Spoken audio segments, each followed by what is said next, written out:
त्या डॉक्टरना तुझ्या की आंबा चालेल का म्हणून ती म्हणून नाही आधी खाते आणि मग विचारते. ती नाही म्हणाली तर अर्थात मी कुठल्या डायटिशियनला हे सांगूच देणार नाही की आंबा खाऊ नकोस आणि मी हे ऐकणारच नाही, ऐकूच शकत नाही. मग ते एवढंसं छिद्र झालेलं असतं ना, त्याचं आपण एवढं करतो ते सगळं करून आम्ही त्याच्यातून काढलं. त्यावेळेला लक्षात आलं की आंबा आहे. हातमध्ये घातल्यानंतर ते गरम गरम होतं आंबा. हॅलो नमस्कार फ्रेंड्स, मी मज्जाची नीलम. झी मराठी आंबा महोत्सव असा सोहळा ज्यांनी आज होस्ट केला, असे 3 गोड कलाकार माझ्यासोबत आहे. कसे आहात? मस्त. तू कशी आहेस? मी खूप छान आहे. पण आता आंबा महोत्सव आहे, सो आंब्याच्या आठवणी वगैरे सगळं ठीक आहे, पण मी एक पहिला प्रश्न विचारेल. आंबा इज इक्वल टू तुमच्यासाठी काय? सुख. आंबा खाल्ल्यावर जे सुख मिळतं ते जगात कुठलंही फळ खाल्ल्यावर मिळत नाही. बरोबर आहे. आंबा म्हणजे आयुष्य आहे. आंबा नाही खाल्लात, जर नाही खाल्ला ना एखाद्या वर्षी, तर ते वर्ष गेलं माझ्या आयुष्यातनं असं समजेन मी. इतका मला आंबा अतिशय प्रिय आहे. माझ्यासाठी आंबा म्हणजे बालपण आहे, कारण मी बालपणी ज्या पद्धतीने आंबा खाल्ला आहे तो आता ॲडल्टहूड आल्यानंतर ते कुठेतरी मिस होतं. तर माझ्यासाठी हे बालपण आहे. पण आता त्याच बालपणीची आठवण विचारेल. कशा पद्धतीने तो आंबा खाल्ला जायचा? खूप म्हणजे अगदी वेड्यासारखा विचार न करता आपण म्हणतो ना, आता कसं थोडं मोजून मापून असतं काहीही म्हटलं तरी. म्हणजे अर्थात मी कुठल्या डायटिशियनला हे सांगूच देणार नाही की आंबा खाऊ नकोस आणि मी हे ऐकणारच नाही, ऐकूच शकत नाही. पण तरीही आता थोडंसं एक काहीतरी गणित आलं आहे खाण्याच्या बाबतीत. पोट भरलं ही एक संकल्पना आली आहे जी लहानपणी नव्हती. सो म्हणजे वाटतंय तोपर्यंत आंबा खा, जागे आहात तोपर्यंत आंबा खा, तुम्ही किती वाजलेत ते बघू नका, खात राहा. असा तो काळ होता आणि त्यामुळे मला कुठेतरी मी तो मिस करते. आणि मी भरपूर आंबा खाल्ला लहान असताना. आणि लकीली मी कोकणातली असल्यामुळे मला भरपूर हापूस आंबा मिळाला आहे. सो बरेच माझे जे आता दिल्ली वगैरेचे जे मित्र झाले त्यांना माहिती नसतं हापूस काय, आणि मला ते त्यांना एक्सप्लेन करता येत नाही की काय असतो हापूस आंबा. मला आश्चर्य वाटतं जेव्हा ते म्हणतात वो क्या होता है.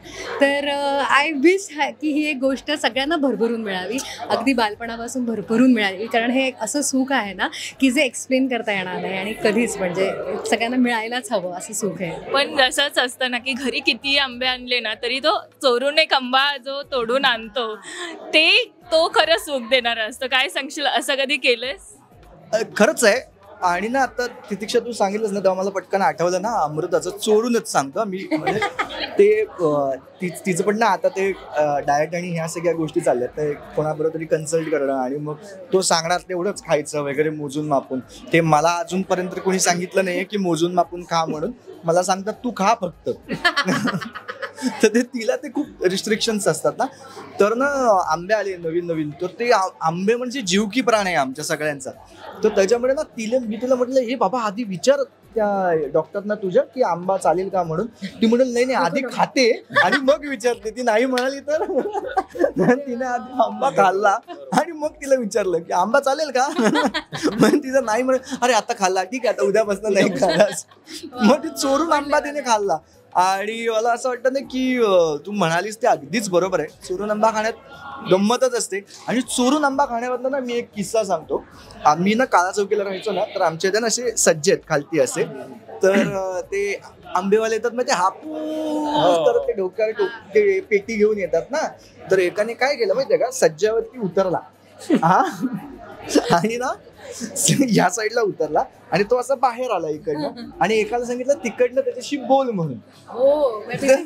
हा तर तो काय केला, तो वरती होता ना, तर तो असा झाल्यावर त्याने सज्जावर आंबे चोरले त्याचे आणि कल्टी मारून आम्ही नंतर आलो.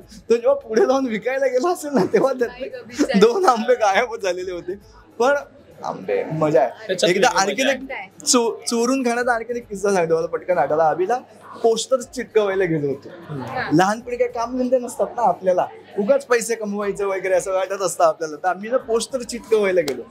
तर तिकडे ना आम्ही काहीतरी त्या गाड्या बिड्या ठेवलेल्या असतात ना, तर आम्ही शोधत होतो काय आहे, कांदे आहेत का, बटाटे आहेत का, असं वगैरे. तर नाही बटाटे आहेत म्हणून. तर मी असं दाबून बघितलं ना त्याला, मला लक्षात आलं ना की हा नाही हे बटाटे नाही, काहीतरी वेगळं आहे म्हणून. मी म्हणलं थांब काहीतरी वेगळं आहे. मग ते एवढंसं छिद्र झालेलं असतं ना, त्याचं आपण एवढं करतो ते सगळं करून आम्ही त्याच्यातून काढलं. त्यावेळेला लक्षात आलं की आंबा आहे. हातमध्ये घातल्यानंतर ते गरम गरम होतं आंबा. काळा रप्पार.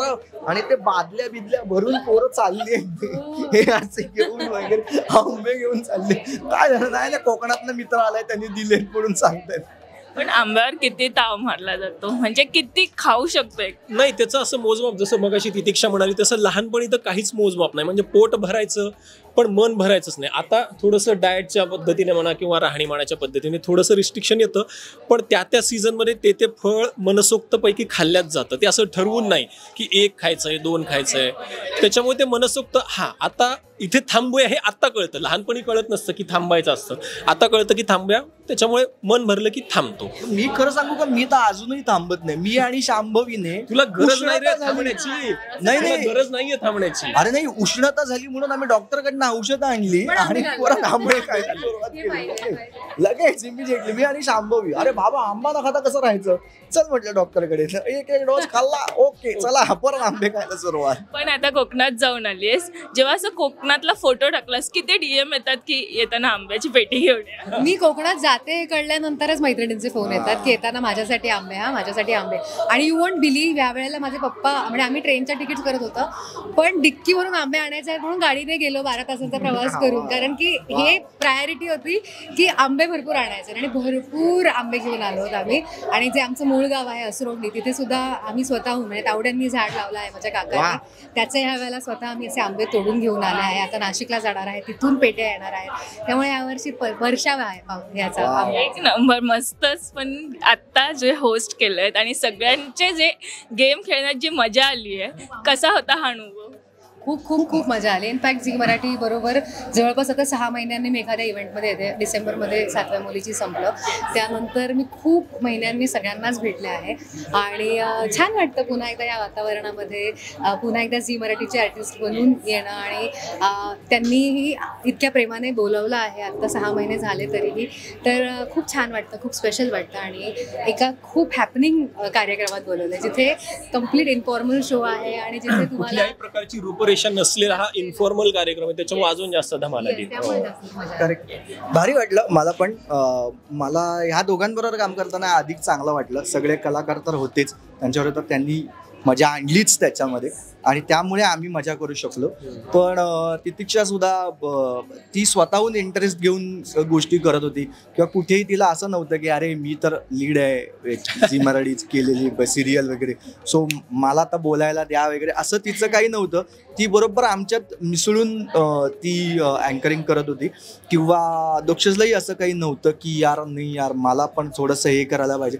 जिथे जिथे प्रत्येकाला वेळ देत देत देत आणि आपला वेळ घेत घेत आम्ही अँकरिंग केलं. सो मला असं वाटलं ना की काय होतं ना, जेवढी माणसं अँकरिंगला जास्त तेवढं गोंधळ होण्याची शक्यता जास्त असते. पण मला असं वाटतं ते झालं नाही फॉर्च्युनेटली, कारण या दोघांनी म्हणजे मला सांभाळून घेतलं आणि छान झालं आमचं एकमेकांबरोबर असं अँकरिंग, असं मला वाटतंय. बरोबर की नाही? पण आता आंबा महोत्सव आहे सर, आंब्यासारख्या आयुष्यातील एक गोड मुमेंट अशी कोणती असेल, किंवा कॉम्प्लिमेंट जी मिळालेली असेल कामाची ती, किंवा एखादी मुमेंट ती कोणती असेल? आंब्यासारखी गोड मोमेंट मला असं वाटतं, माझी जे भाची माझ्या आयुष्यात आल्या आहेत, दोघंही दिसायलाही आंब्यासारखे आणि आहेत सुद्धा तसेच गोड, तर तो सगळ्यात आयुष्यभरासाठी तो सगळ्यात जास्त गोड क्षण राहणार आहे माझ्यासाठी आंब्यासारखा. वा वा, आंब्यासारखा गोड क्षण माझ्यासाठी बायको माझी हो म्हणाली ते असं म्हणे आपण लग्नासाठी. बरोबर की नाही? हा बरोबर की नाही? कारण काय होतं की तसं काही म्हणजे मी काय असं काही बघता क्षणी याला होकार द्यावा असा मी नाही आहे, शक्यतोवर नकारच द्यावा असा आहे. पण तरी सुद्धा तिने दिला होकार, म्हणून मला असं वाटतं की तो माझ्यासाठी आंब्यासारखा गोड क्षण आहे की वर आपण चाललो आहोत आणि पटकन आंबाच पडावा आपल्या पदरामध्ये, तसं झालं एकदम. नाही, माझ्या आयुष्यात आत्ता जसं हे दोघे म्हणाले तसे खूप क्षण छोटे छोटे येत असतात. आणि पण रिसेंटली जसं तितिक्षा म्हणाली भाची आहे, तसं मी काका झालो. आणि आता ती मुलं तितक्याच आवडीने हट्टाने मागून ओढून चिडून आंबा खातात आणि सगळं बडबडून टाकतात. त्याच्यामध्ये जे आपल्याला सुख दिसतं ना, जो आपलं बालपण दिसतं, त्याच्यासारखं सुख नाही. बाहेर कोणीही गेलं, घरातली कुठलीही व्यक्ती बाहेर पिशवी घेऊन गेली की आंबा आणलाच पाहिजे, हा प्रघात जो आहे, जो हट्ट आहे, त्याच्यासारखी गोड मुमेंट कुठलीच नाही आयुष्यातली. पण आता आणखी असे तुमच्या आयुष्यात गोड क्षण, तेच थांबते. Thank you so much. धन्यवाद. मराठी मनोरंजन सृष्टीमधील मालिका, चित्रपट, नाटक तसेच कलाकारांबद्दलच्या नवीन अपडेट्स जाणून घेण्यासाठी नक्की सबस्क्राईब करा इट्स मज्जा मराठी या आपल्या नवीन यूट्यूब चॅनलला.